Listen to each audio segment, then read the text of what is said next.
Bem-vindo ao Papo Espírita, a espiritualidade na sua vida. Olá, amigos! Sejam bem-vindos. Este é mais um programa Papo Espírita, uma produção da Comunhão Espírita de Brasília.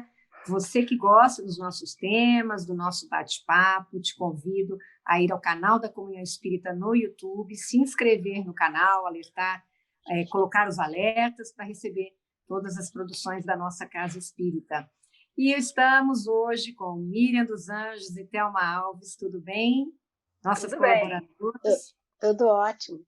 E nosso convidado especial é o psicólogo clínico e trabalhador espírita José Carlos de Souza. Bem-vindo, José Carlos, tudo bem? Obrigado, Ana, obrigado. Tudo bem, sim. Tudo tranquilo. Hoje o nosso tema, José Carlos, que nós trouxemos você aqui como nosso convidado, é sobre angústia e ansiedade nesses tempos de mudança, o que devemos fazer, né? Você trabalha há mais de 20 anos com a temática da depressão e de processos mentais conturbados e de sofrimento.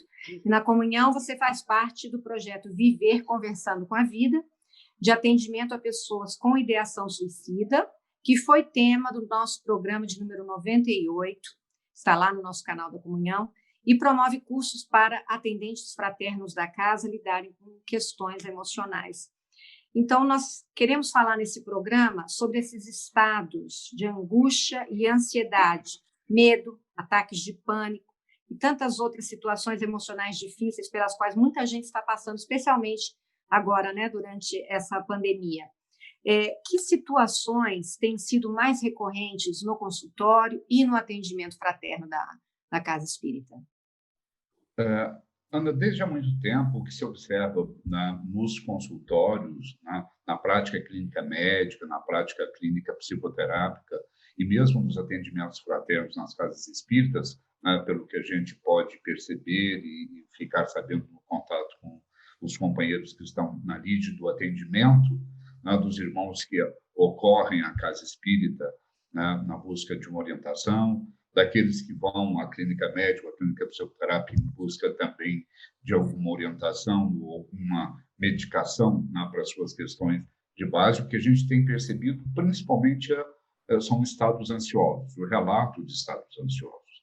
Esse número de pessoas relatando situações ansiosas tem crescido muito assustadoramente, principalmente nesses últimos tempos de pandemia que a gente está vivendo. Mas, ao lado da ansiedade, nós temos também um número significativo de depressões, de pessoas relatando estados depressivos.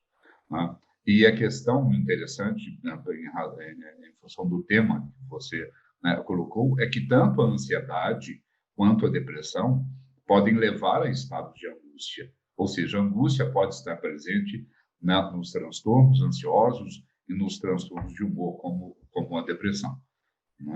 Então, são estados que são distintos, eles são diferentes, mas têm uma correlação um com o outro. Uhum. E a gente sabe perfeitamente que essas situações são assim, próprias de condições fisiológicas e de condições emocionais e, sim, com certeza, também próprias de condições espirituais. Miriam tem uma pergunta, né, Miriam? De certa forma, a primeira pergunta que eu estava interessada é se angústia, né, e ansiedade caminham juntas, e Zé Carlos acabou de dizer que, de fato, né, deixa eu ver se eu entendi corretamente, Zé Carlos, a angústia ainda é uma consequência, um encaminhamento, um processo da ansiedade, da depressão, é isso? Ela caminha junto com isso, com esses sintomas também? Quando a gente, Miriam, diz que caminha junto, a gente pode incorrer num erro de imaginar que sejam consequentes, simplesmente consequentes, porque, na verdade, são dois estados distintos. Eles estão juntos, muitas vezes, mas são dois estados distintos. Por exemplo, a ansiedade a gente encontra na maior parte das pessoas. A ansiedade já foi considerado o mal do século, não é isso?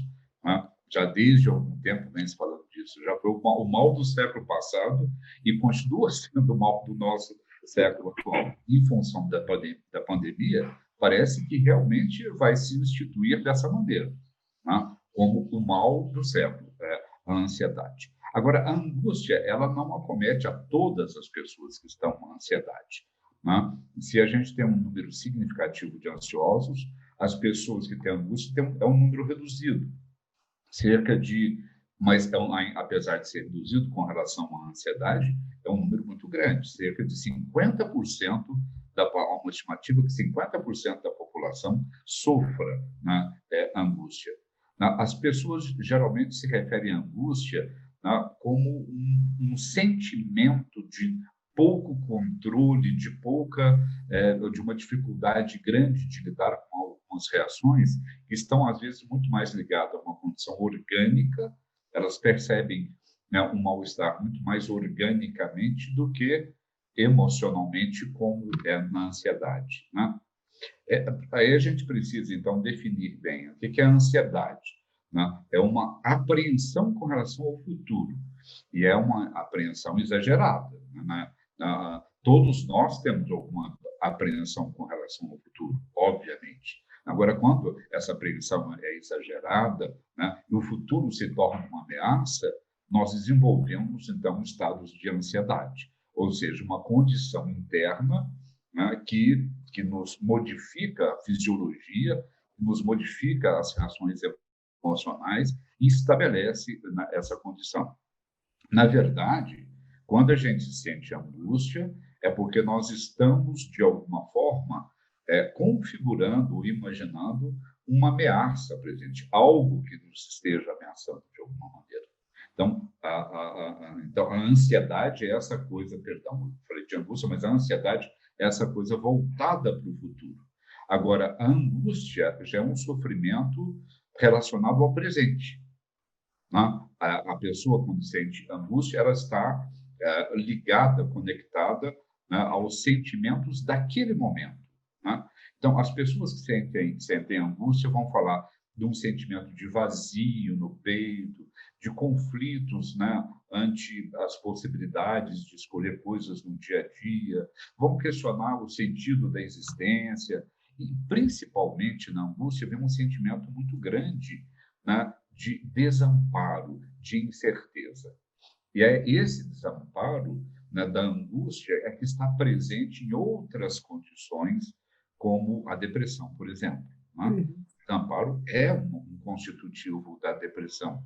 E é nesse ponto, né, por desamparo, é que a gente vê o viés um viés importante em que, por exemplo, a doutrina espírita ou qualquer outro credo, né, religioso, qualquer outra postura de acolhimento das pessoas, né, não, às vezes não necessariamente uma postura religiosa, pode oferecer benefício dessas pessoas, né? Oferecendo a certeza, principalmente da doutrina espírita, nós temos a certeza de ter um amparo espiritual.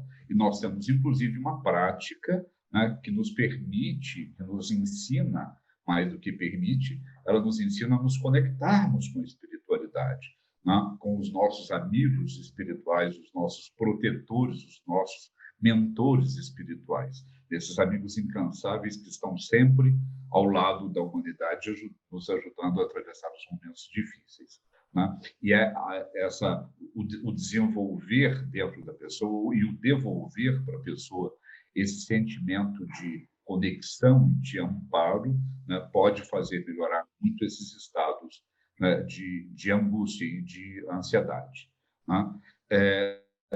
É preciso a gente ter muito claro, né, que tanto na ansiedade quanto na angústia, nós temos todo um processamento fisiológico, né? Então, muitas vezes, esses estados sendo excessivamente intensos precisam de uma medicação para fazer uma regulação, né, do funcionamento orgânico, né? Mas é uma questão especialmente mental, né, tanto a angústia quanto a ansiedade, né? É algo que se origina no pensamento, e o pensamento vem da mente, portanto, é um estado relacionado ao espírito. Mas que traz muitos reflexos orgânicos e no corpo, né? Com certeza. A Thelma tem alguma coisa para falar sobre isso, né, Thelma? Isso. Aí, Zé Carlos, que somatizações são mais comuns quando se vive uma angústia ou uma ansiedade crônica?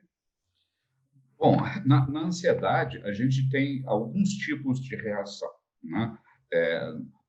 Então, nós temos ansiedade crônica e temos ansiedade aguda. A ansiedade aguda é aquela ansiedade que acomete o indivíduo num determinado momento, por uma situação que ele esteja vivendo, e passa ali, né? Ele resolve o problema e consegue superar um estado ansioso. Já a ansiedade crônica, né, como você se referiu, é uma ansiedade continuada. Né? É uma ansiedade que surgiu num determinado momento, de uma forma aguda, a pessoa não conseguiu resolver, e ele acaba estabelecendo como que um padrão interno de reação a situações de dificuldade. Né? Isso seria, então, esse padrão continuado seria a ansiedade crônica. E aí, para a gente não entrar nesses padrões, para a gente não constituir esses padrões internamente, né, vem toda uma possibilidade de atuação espiritual para nos livrar dessas condições nefastas, né? O exercício da fé, da prece, né? A questão do tratamento espírita, que a gente precisa falar a respeito, do passe, da água fluidificada, do evangelho do lar, de tudo. Mas você falou em somatizações, né? Somatizações. Isso. A ansiedade, né? Então, como a gente comentou anteriormente, é um sentimento de ameaça. Tem algo que nos ameaça, que é como se estivesse aqui do lado, continuadamente nos ameaçando. O cérebro tem áreas específicas de interpretar, né, as situações ambientais, e ao interpretar uma situação, né, de perigo, e às vezes não está muito definido que perigo é esse, que ameaça é essa, né? Mas o cérebro já dispara um processo bioquímico, né, de reação de proteção do corpo. Né?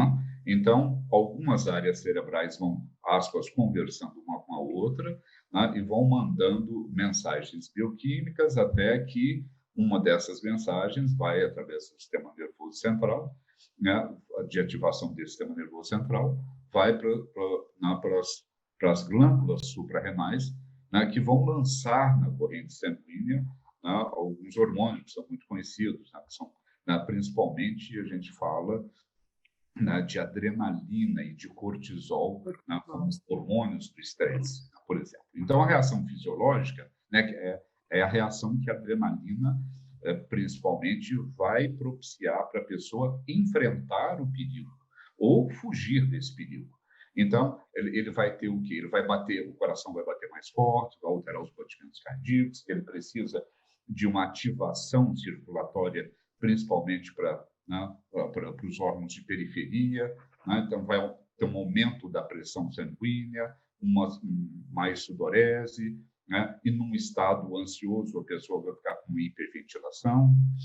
E isso então, seria uma somatização, né? Seriam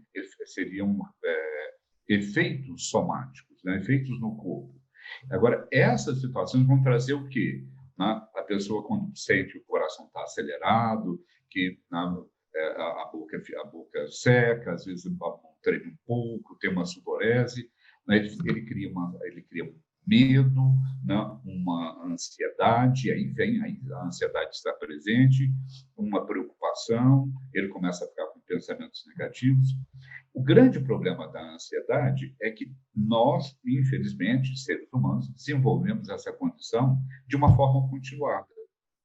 Às vezes o perigo não existe, a ameaça não existe, mas é como se existisse para nós. Então, nós estamos em estados de alerta, de enfrentamento de um risco qualquer, o dia todo, durante muito tempo. Então, são esses efeitos da ansiedade. E aí tem formas de a gente, né, tratar essa ansiedade. O controle da respiração, né? Se uma pessoa estiver num momento ansioso, numa crise ansiosa, ela pode fazer uma respiração, né, mais pausada, inspirando calmamente, para retomar o controle da respiração, porque nesse momento a respiração altera, né? Há uma constrição, né, de vasos sanguíneos e vai pouco oxigênio para o cérebro, a situação só vai piorando, né? Realmente só vai piorando. Então, essas são reações próprias da ansiedade. Agora, a angústia, ela A ansiedade, nós dissemos, tem uma ameaça, né? A angústia, às vezes, surge sem nenhuma causa. A pessoa não tem uma causa aparente, ela não imagina nada, e surge o sentimento, né? E é um sentimento negativo, forte, parece um sentimento que parece que não vai acabar.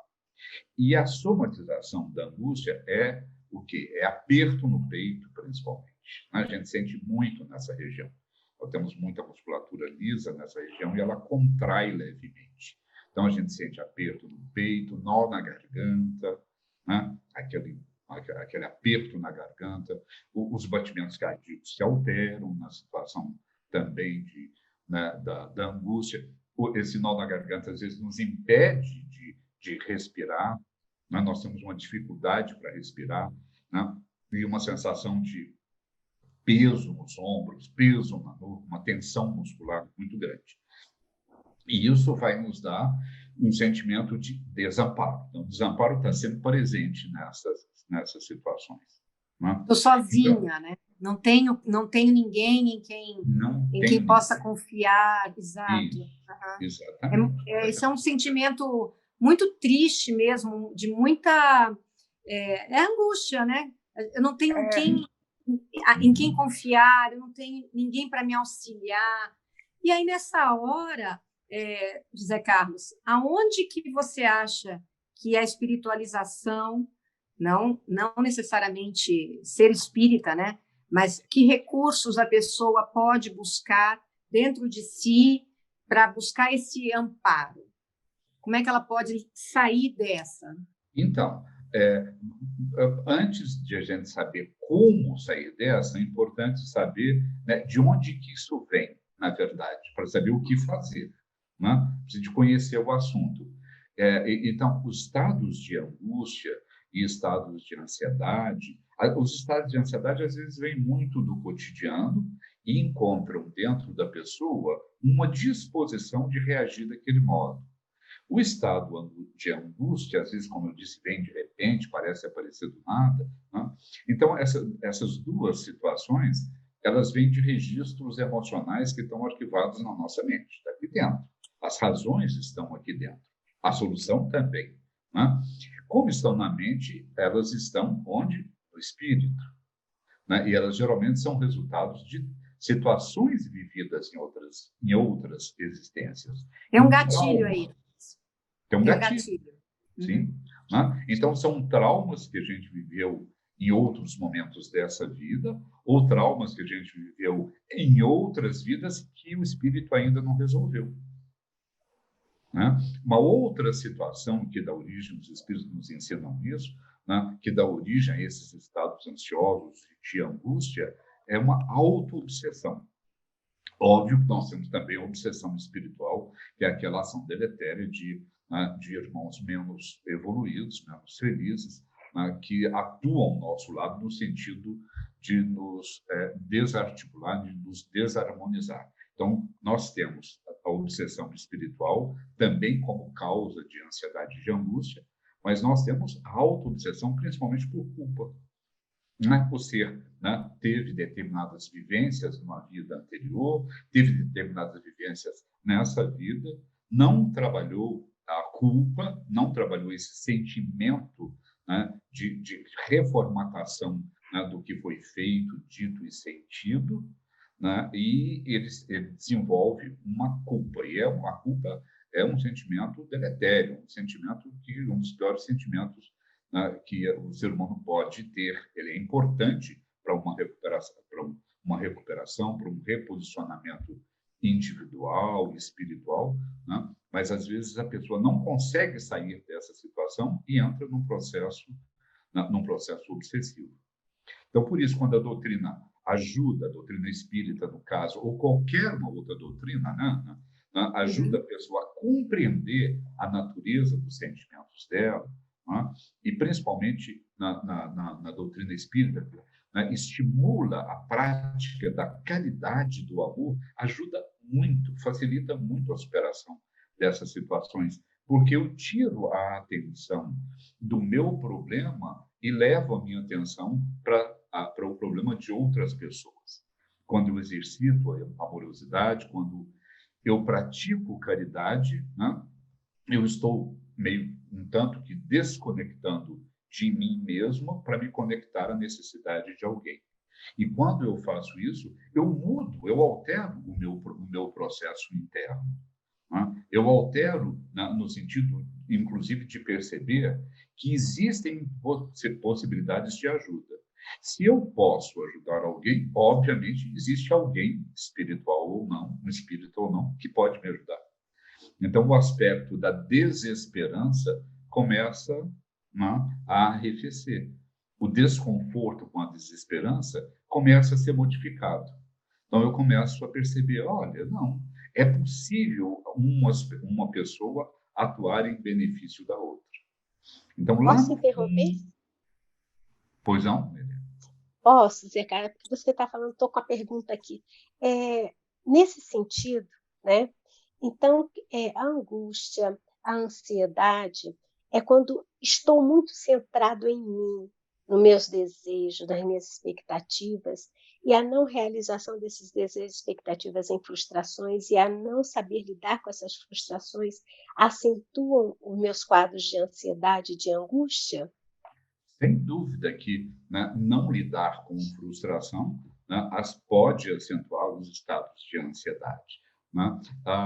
Alguns espíritos, Emmanuel, por exemplo, né, ele fala, né, e Joana de Anjos também falam muito de uma certa rebeldia espiritual na não aceitação das situações de vida. As situações de vida são situações que nós organizamos para a nossa existência através de ações, né, por meio das ações que nós já executamos lá no passado. É causa e consequência, causa e consequência. Né? Então, nós demos origem, né, a uma situação, né, a uma causalidade, ou alguma, né, nós tivemos um comportamento que vai levar a uma consequência e depois a gente não quer lidar com essa consequência. A gente não quer aceitar essa consequência. Então, a aceitação é fundamental, né? No caso da frustração, por exemplo, ela é fundamental para a gente superar esse quadro. Até porque existe mesmo na teoria psicológica, não, uma máxima de que você, mais do que na teoria psicológica, existe no conhecimento comum, né? No conhecimento popular. Você não muda nada que você não aceita. Você só consegue mudar aquilo que aceita. Né? Uhum. A gente tem uma teoria na psicologia, que é, né, chamada de teoria paradoxal da mudança, que diz, em outras palavras, exatamente isso. Para mudar alguma coisa, você tem que passar pela aceitação dessa coisa. Né? Então, principalmente nós espíritas, que nos preocupamos muito, né, com a nossa melhoria enquanto seres humanos, com um crescimento espiritual, né? A gente precisa de exercitar uma coisa que parece ser muito simples, a formulação é simples, mas a execução é difícil, né? A gente precisa ter um exercício de autocontato. Que eu quero lidar com as minhas ansiedades, eu tenho que entrar em contato comigo. E o que é entrar em contato comigo? É saber como eu sou, é olhar para mim, como é que eu sou, como é que eu ajo, como é que eu reajo, como é que eu atuo, como é que eu me conecto e lido comigo mesmo, como é que eu me conecto com o outro, como é que eu lido com ele, com o meio ambiente, com o todo, como que está à minha volta. José Aí eu Carlos, me conheço. Só para terminar a ideia. Pode continuar. Aí você se conhece, né? Esse é o primeiro ponto. Né? Você entra em contato para se conhecer. Depois que você se conheceu, entra a parte paradoxal e a parte mais difícil, que é a aceitação, né? Que é exatamente lidar com essas situações que a Miriam comentou agora, da frustração. Né? Quando você entra no estado de aceitação, não é uma aceitação passiva. Eu sou assim porque Deus quer, porque a situação de vida me colocou nesse ponto e vai ser assim para sempre. Não, é uma aceitação, é um reconhecimento. Eu aceito que é assim e a minha aceitação é ativa no sentido de que eu vou promover uma mudança, eu vou buscar uma mudança. Porque agora eu já conheço o que eu preciso de mudar. Uhum. Porque quando eu não faço esse contato, eu nego alguns conteúdos. Né, Era nisso que eu queria chegar. Acho que a gente tem uma falta de repertório emocional, porque estamos olhando sempre para fora e muito pouco para dentro, Muitas pessoas sentem a angústia, o desamparo, e elas não sabem nem identificar. Elas sentem aquelas emoções todas descontroladas no seu corpo, somatizam, criam doenças, né? A gente tem conhecimento de tudo isso, por talvez uma falta desse repertório. O que é que eu estou sentindo? Né? Uma falta de olhar e identificar. Por que eu estou sentindo desamparo? Qual é o medo real? Qual é a situação real que está me atingindo? É real, é imaginário? Porque se é real, eu tenho que atacar aquilo no sentido de aceitar e enfrentar, né? O que eu posso modificar? E aí você falou o ponto em que a gente queria entrar aqui da questão da mudança, porque a humanidade, nesse momento, teve seus planos frustrados, né? Durante essa pandemia. Então, quem é que não teve algum objetivo na vida frustrado e teve que parar tudo, né? Fora aquelas pessoas que tiveram que lidar, estão lidando, né, com morte, com a doença, com o desemprego, com a situação financeira caótica, com, relacionamentos complicados dentro de casa. Como é que a pessoa pode, a pergunta é essa, encarar a mudança quando ela chega assim de forma inesperada, repentina e tão violenta às vezes? Como é que a gente pode sair por aí? Né? Então, não é fácil, né? Lidar com mudança, não é fácil. Agora, a gente precisa de entender, né, que o nosso espírito, né, que é imortal, lida com mudança desde a sua criação. Nós fomos criados simples, ignorantes, e temos uma trajetória evolucional a ser percorrida, né, que, segundo Emmanuel, vai nos levar ao que ele chama de angelitude. Então, você sai da pedra bruta, né, para a angelitude, né, numa escala ascensional. Né? Então, isso é mudança. Então, a razão das nossas... Né, se a gente for pensar, qual é a razão da nossa encarnação? Né? Por que reencarnamos? Por que não podemos viver no mundo espiritual cuidando da nossa melhoria? Né? É porque existem situações que só podem ser replicadas dentro da esfera planetária, né, da crosta terrestre, né, por conta das energias existentes aqui, onde nós desenvolvemos, né, essas posturas internas que precisam ser mudadas. A gente precisa desse mesmo ambiente, né, para fazer essas mudanças. Então, nós temos que, através do enfrentamento, né, das dificuldades, das situações novas, né, é que nós vamos aprendendo.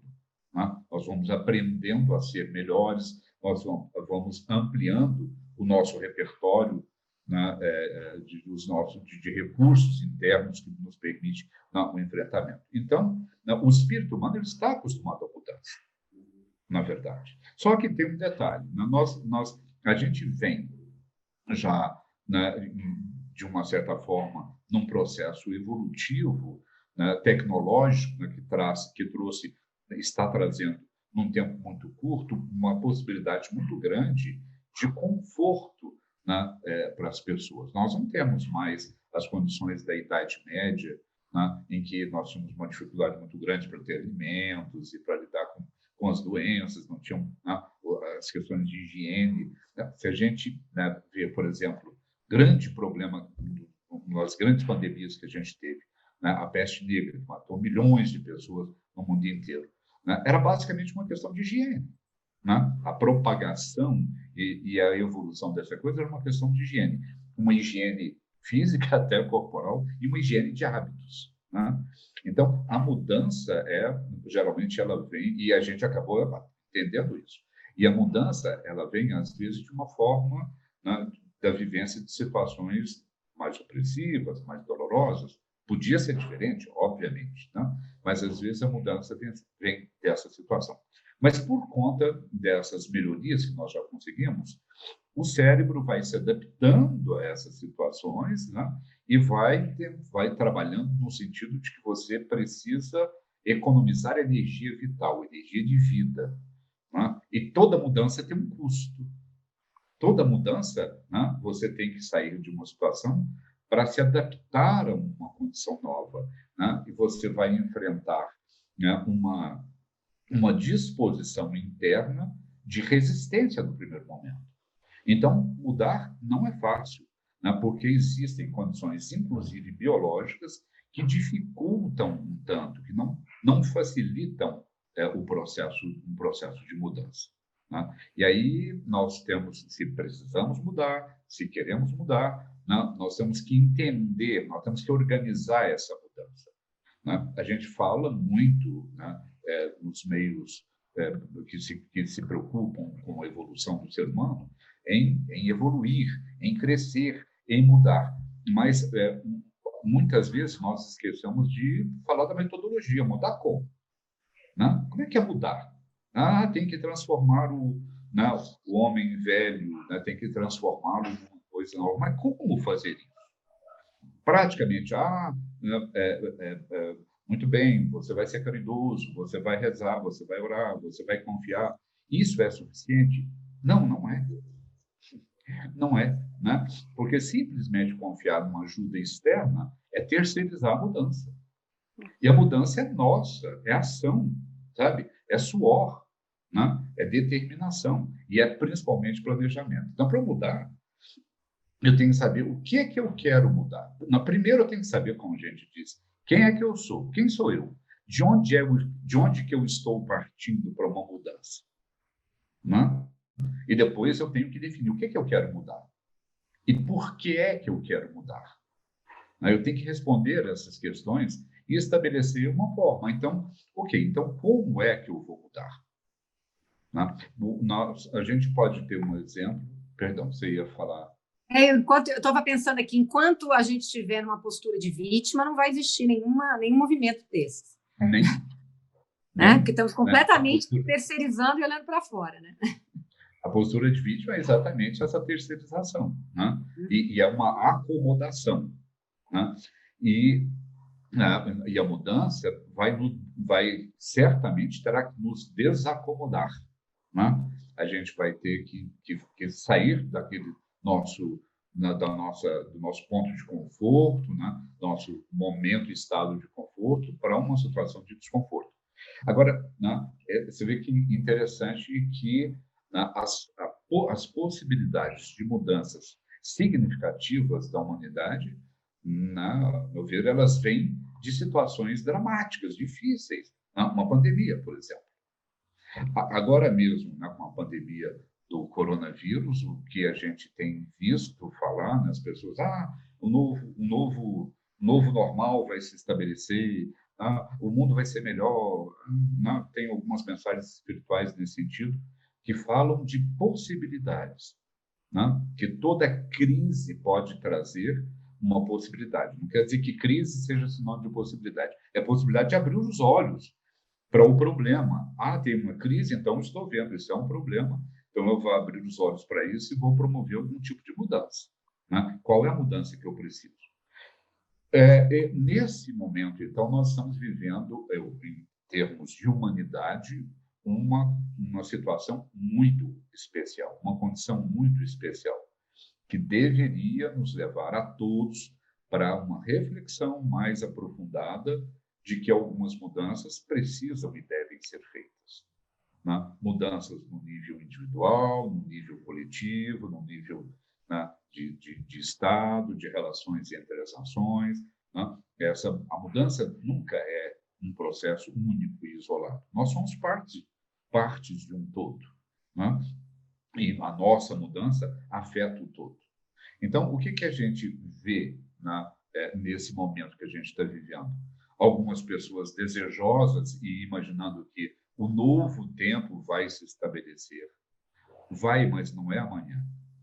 Esse é um processo ainda muito demorado, porque uma boa parte, né, da humanidade, aí, dos nossos companheiros em encarnação, vai voltar, passou a pandemia, vai voltar para os mesmos processos que viviam antes. Por quê? Eles são pessoas que não entraram numa conscientização da necessidade de mudar. Enquanto essa consciência não é despertada internamente, a pessoa não tem força, não tem energia, não tem a disposição para fazer a mudança que é necessária. Então, mudar não é fácil, mas é fundamental. é um exercício do qual ninguém escapa. A própria vida, né? Nós nascemos e vamos mudando fisiologicamente, emocionalmente, né? Então, do nascimento ao final da vida. E quantas crises a gente não tem, né, ao longo da vida e superamos, né? Miriam, você ia falar alguma coisa? É que eu me lembrei aqui, que a gente tem, às vezes, duas motivações para mudar. Uma que a gente compreende, é o que o José Carlos está nos trazendo, né? Que a gente compreende que há uma necessidade de mudança nossa, porque a gente acha que chegou o momento que devemos fazer isso a benefício de nós mesmos. E o outro é quando a dor é tão extrema, né? Leva a um sofrimento tão grande, que aí a pessoa fala, não, agora não dá mais, daqui para frente eu não dou conta. Então, é uma questão de alto amor mesmo. Eu vou precisar chegar ao extremo para escolher o melhor para mim? Ou eu posso, hoje, agora, tentar mudar, tentar compreender o que é necessário para que eu me sinta bem de repente, né? Para que eu encare essa pandemia, as minhas frustrações geradas pela pandemia, de uma outra forma. Tudo é uma escolha. E quando a gente está no papel da vítima e da autopiedade, é sempre a culpa é do outro, da pandemia, do marido, do filho, né, do companheiro, e não me cabe mudar, porque cabe ao outro mudar, porque eu estou tão centrada em mim mesma que as referências de bom para mim partem de mim mesma, né? Eu achei tão interessante essa fala do Zé Carlos, mostrando o caminho. Quais são as perguntas necessárias para quem está disposto à mudança? Isso é muito importante, é um movimento que a gente vê em toda instituição religiosa, fala que devemos transformar o homem velho num homem novo. Todo mundo fala que devemos ser melhor, mas ninguém nos ensina mesmo como. E as perguntas que Zé Carlos colocou, eu vou escrever, botar no meu armário, sério, e lê-las todos os dias. Ô, Miriam, né, agora foi muito interessante que você está falando dessa questão, né, de opção. Aí a gente, olhando para isso, a gente vê que, no fundo, as duas opções que você colocou levam a um momento de compreensão. Né? Eu estou numa situação de vida em que você disse, né, na primeira opção, que eu compreendo que preciso de mudar, ou a dor me visita de uma forma tão intensa que eu acabo, não, eu não dou conta, eu vou ter que mudar porque eu não dou conta de viver com isso. Isso também é compreensão. Né? Então, a forma, é a opção que a gente precisa fazer da forma como a gente quer que a compreensão nos chegue. Eu vou parar enquanto eu estou bem e refletir sobre a minha vida e ver se eu posso, preciso, se eu quero, posso e preciso mudar, ou, não, uma ordem diferente, se eu preciso mudar, se eu quero e se eu posso mudar, né? Ou eu vou esperar a dor bater na porta. Porque a evolução vai bater na porta de todo mundo. Ou seja, a mudança virá, mesmo para aqueles que não queiram.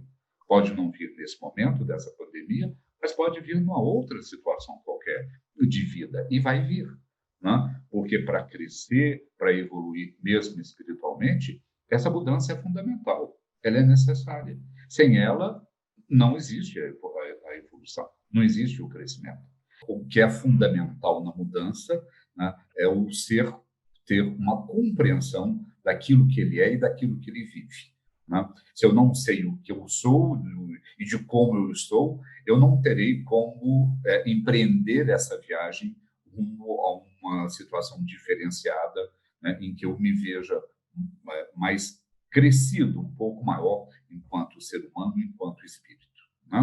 Então, o fato é que as disposições, né, emocionais, nós já nascemos com essa disposição, né, emocional, interna, mental, então é espiritual, isso já vem no nosso processo encarnatório da necessidade de estar em contato com os nossos processos internos, de compreender isso para mudar. A gente tem inúmeras situações que a gente vê na clínica psicológica, por exemplo, nesse sentido, em que a pessoa só muda a partir do momento em que ela compreende.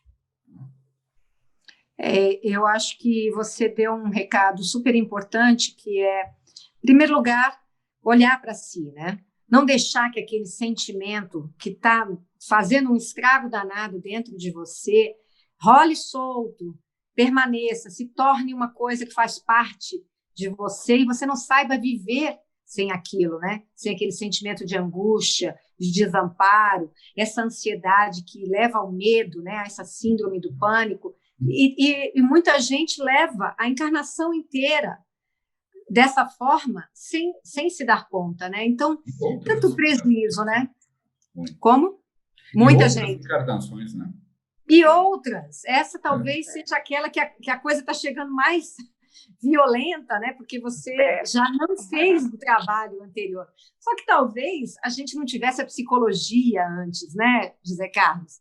Nós não tivéssemos os instrumentos, esse conhecimento todo da alma humana, da psique, que hoje a gente tem, né? Tantos recursos, não só farmacológicos, como terapêuticos, né? E como espirituais também, né, Ana? Espirituais, claro. Não é? Porque se a gente olhar para a história da humanidade, a gente vai ver que nós vivemos, sabe, séculos de obscurantismo, né? Assim como quase que de cegueira espiritual. Né? Então, é muito recente, em termos de história humana, é muito recente o advento do Consolador.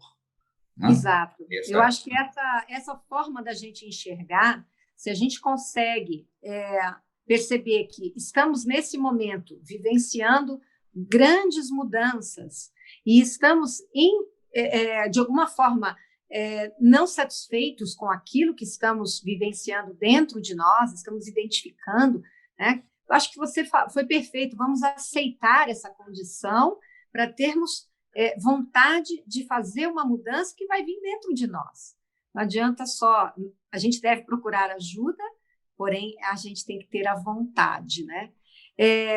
José Carlos, a gente terminou o nosso tempo, infelizmente, a gente poderia ficar falando sobre isso aqui muito mais, né? Miriam, Thelma, super obrigada. A você que... José Carlos, muito obrigada ao programa. Eu quero convidar as pessoas que nos assistiram agora, que vão lá no canal da Comunhão Espírita no YouTube, na playlist do Papo Espírita, e procurem o Papo Espírita sobre ideação suicida, que foi uma entrevista muito bacana que a gente fez com você, em que você desenvolve mais a questão da depressão, né, dos sinais, e a gente sabe que essa angústia pode levar, né, a depressão, ao estado depressivo, faz parte, e a gente não quer deixar que isso avance até uma situação limite que muita gente enfrenta, né, José Carlos? Verdade. Então, para vocês que nos assistiram, nosso muito obrigada. José Carlos, super obrigada pela sua presença mais uma vez. Eu que agradeço. E para vocês, obrigada. E a gente volta na próxima quinta-feira, às 19 horas, no canal da Comunhão Espírita no YouTube. Estamos também no Spotify, temos lá vários podcasts mais antigos, você pode nos assistir. E estamos também na Rádio Comunhão Espírita, no site da Comunhão. Quer escrever para a gente? O nosso e-mail é tv@comunhãoespírita.com. A todos vocês presentes aqui no nosso bate-papo e a vocês que nos assistiram de casa, nosso muito obrigada e até a próxima.